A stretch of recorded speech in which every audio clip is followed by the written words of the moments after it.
Hello everyone.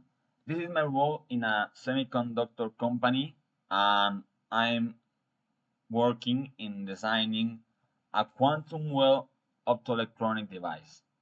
The company has several specialized teams and I'm on the numerical modeling team and my job is to use linear algebra and numerical methods to solve the Schrödinger equation in a quantum well in order to provide the electronic confinement energies needed by the other teams to design the correct structure. So first, we start with the time-independent equation that is minus the reduced Planck constant into a square divided into 2 multiplied by the electron of the efficient mass, and that is multiplied by the double derivative of the wave function, and that is plus the volume, the potential energy inside the well, and that is again multiplied by the wave function, and that is gonna give us the energies eigenvalues that is in electrovolts. So knowing that the potential energy inside the well is zero because the boundary conditions are that the wave function at zero is equal to zero and the wave function in a point A that is in nanometers is zero. Boundary conditions are restrictions that tell us how the solution must behave at the borders of the problem. We can get the time-dependent equation inside the well, and that is minus the reduced Planck's constant into a square divided into 2 multiplied by m, that is the efficient mass, and that is multiplied by the double derivative of the wave function, and that is going to give us the energy's eigenvalues. So applying the central difference method for the second derivative leads to this equation, and that is the wave function, the double derivative of the wave function will be equal to the wave function that is an imaginary number plus 1 minus 2 multiplied by the wave function just by an imaginary number and plus the wave function that is an imaginary number minus 1 and all of that equation divided into x into the square. We replace the second derivative of the wave function into the time-independent Schrödinger equation. So this, that is the time-dependent Schrödinger equation, this will be substituted by this equation of here, and this is a constant, so it doesn't affect all of these that will be made into a matrix, the Hamiltonian matrix. So this is how it's gonna end, and that is gonna give us a matrix, and the matrix is equal to the reduced Planck's constant into a square divided into 2 multiplied by the efficient mass, and that is again multiplied by dx. I will say that is dx, and that is into a square, and that is gonna give us the 3-diagonal matrix that is followed by minus 1, 2, and again minus 1. All right, so the next part is to get the photon energy from wavelength. I choose blue, and that is equal to 450 nanometers or 0.45 0.45 micrometers.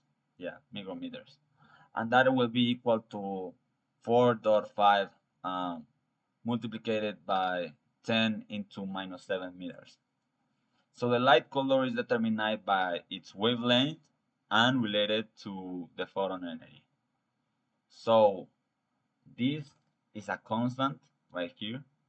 This is a constant, and that is 1.2398 electrovolts. That is in nanometers. No, micrometers. Yeah.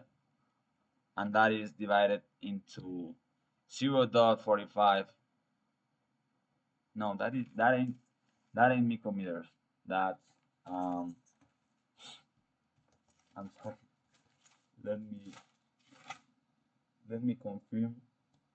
Yeah, micrometers. I don't know why I was doubting on myself. So that is gonna give us 2.76 electrovolts. And this is the energy of each proton emitted if your device produces blue light at 450 nanometers. Given that the gallium arsenide bandgap energy is 1.424 electrovolts, and the first heavy hole is 0.15 multiplied by E1,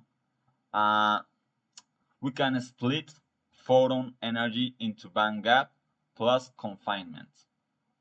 So this is the energy photon will be approximated the summatory of the electron the energy in the bandgap plus the energy into the first heavy hole, and isolating the energy first heavy hole, we get this result of right here, that is 1.16 electrovolts, and this result is the electron confinement energy in the quantum well, the extra energy or that an electron gains, and this is because it's in confidence inside the quantum well, like being squeezed into a tiny box. The well width that gives this electron in the first heavy hole is this equation.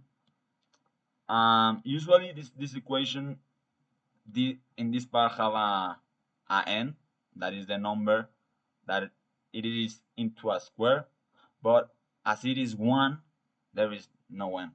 So the equation will be the Planck constant into the square multiplied by p into the square, and that is divided into 2 multiplied by the efficient mass and the mass of an electron, and this is multiplied by the width of the well, that is usually in nanometers. So that we make that is what we make on this part, that we isolate the width of the well in order to get the distance, and it is 2.79 nanometers. All right. So we are going to the MATLAB program that I have made. So I made a few appointments in order to explain all of this program that I have made. So here, these are the constants, and the h bar is the reduced Planck's constant, as we see. Me is the mass of an electron, and Ev is the unit conversion into electronvolts to joules. This is gonna work in a few moments, but in the first equation, this ain't important, you know. M, that is 0.067, is the effective mass of an electron in gallium arsenide, and that is what we are looking for. Eg is a constant, and lambda is the 4050, as I choose the color blue, but this number can change depending of which color you are choosing, right? So the photon energy from wavelength blue, this is what we made on the previous explanation. I'm sorry. That this result is gonna give us 2.76, and then the target electron confinement energy, that's what we explained. I think this was gonna get this was gonna be 1.16 electrovolts. And this is the formula of the width that I have explained. These are just formulas that we are introducing into the program in order to get the results we want. And maybe we can, instead of putting all these equations, we have just put the results that we have got. But I like to complicate my life, so I put these equations. All right, so this is important right here. This starts to be important because this is the all of the system to get the eigenvalues. That's what we are looking for. So first we got the n. I put it as a 100 because the larger is the n, it's gonna be a finer grid, and that will have better accuracy. If the n is lower, like I don't know, 6, 4, it's not gonna have a great accuracy. So I prefer putting a large number. I can put like 1,000, and and that will get us a better accuracy. The dx is the grid spacing. That is the same as delta x. I don't know how to say that triangle, but it's delta x. That is the grid spacing. That is the distance between each space of this space that we are looking forward. And the pref is the numeric prefactor that is gonna multiply the Hamiltonian matrix. This is important. This is very important to get the results we want. This is the equation in order to get the matrix. I have to explain that what we make in all of this equation. So first, we multiply the pref, but I'm gonna give us this example after finishing this explanation of the equation. But the pref is important to get the result we want. But if not, it's gonna give us a three-diagonal matrix full of 2 and -1, and that's what we make in the IN. The IN creates a diagonal. Creates an n per n multiplied to n identity matrix. So this is the IN is the matrix, the identity matrix, right? Multiplied by 2 will make that all of this diagonal identity matrix is gonna be full of 2, right? So minus the ones, this is the diagonals. N minus 1, comma 1, comma 1 creates a diagonal full of -1 and makes the three-diagonal matrix. That's what we're looking for. So the matrix is gonna be like full of 2s, full of -1, and another -1. I'm gonna show you right here. I'm gonna change this because if I maintain the 1,000, my computer is gonna crash out. So I'm gonna put, I don't know, 6, and if I run this, I will get this matrix right here. Full. And you will ask why the explanation I have tell is wrong, right? Because it should be full of 2's and full of -1 and -1. But this is in fact because it is multiplied by the pref. If I quit the pref, it's gonna be the matrix I have spoke about. That is full of 2, -1, and -1. But as we want the eigenvalues and the pref is very important to get it, we multiplied it in order to get the weight the great solution for the eigenvalues, right? So I'm gonna put it again as it was. So yeah. Then the E equal to the sort IH divided into EV. Compute the eigenvalues, energy levels of the electron in use. So that is that is why it's important this value of right here of EV, in order to get the eigenvalues in joules, because if it is not, the solution will be in electrovolts, and we don't like that. Well, me, I don't like that. I like that the units has that the results that we obtain get the units that we like, Yeah, so then this right here is the stores the lowest eigenvalue that represent the first confined electron energy in the well. So then, oh, you cannot see this. I wouldn't like to see the results, but well,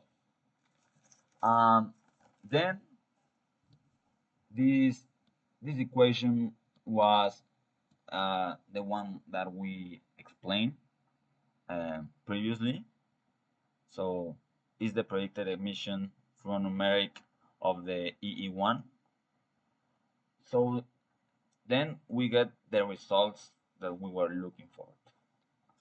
The first one, that is this answer right here, converts well with A from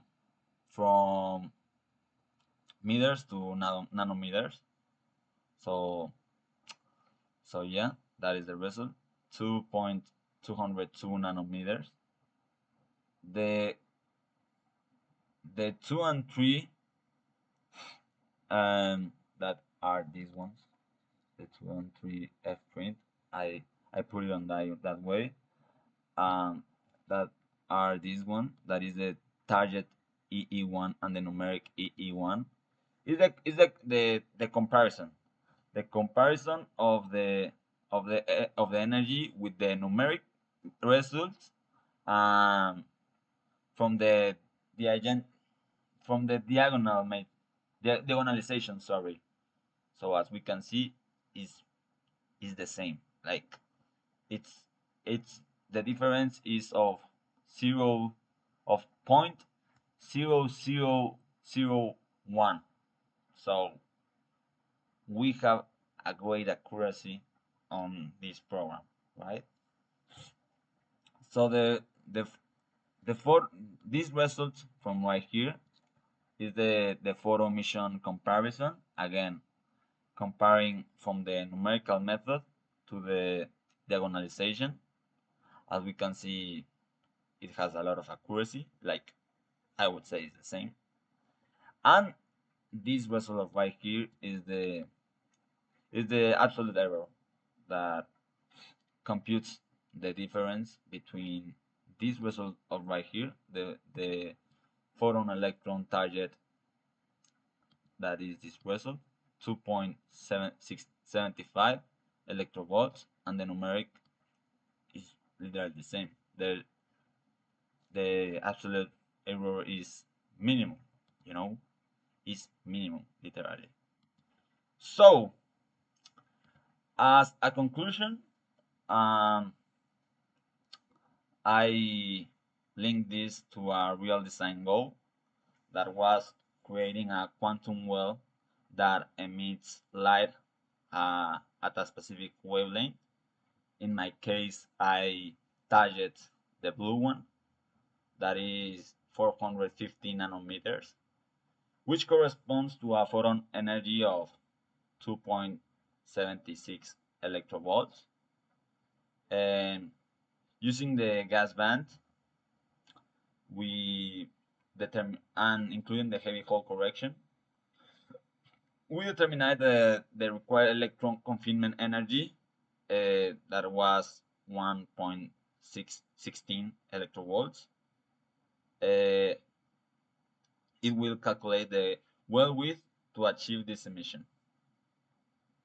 Um, so overall, in this project, I illustrate how abstract mathematics like eigenvalues problems directly guides the design of semiconductor devices. By starting with a desired light color and applying quantum mechanics plus linear algebra, we can determine the physical parameters of the device. This connection highlights the essential role of mathematics in bridging theory, simulation, and real-world engineering applications such as LEDs, lasers, and photodetectors. So, this is Carlos Caballero. I hope you enjoy this explanation of how to get these results, and that's it.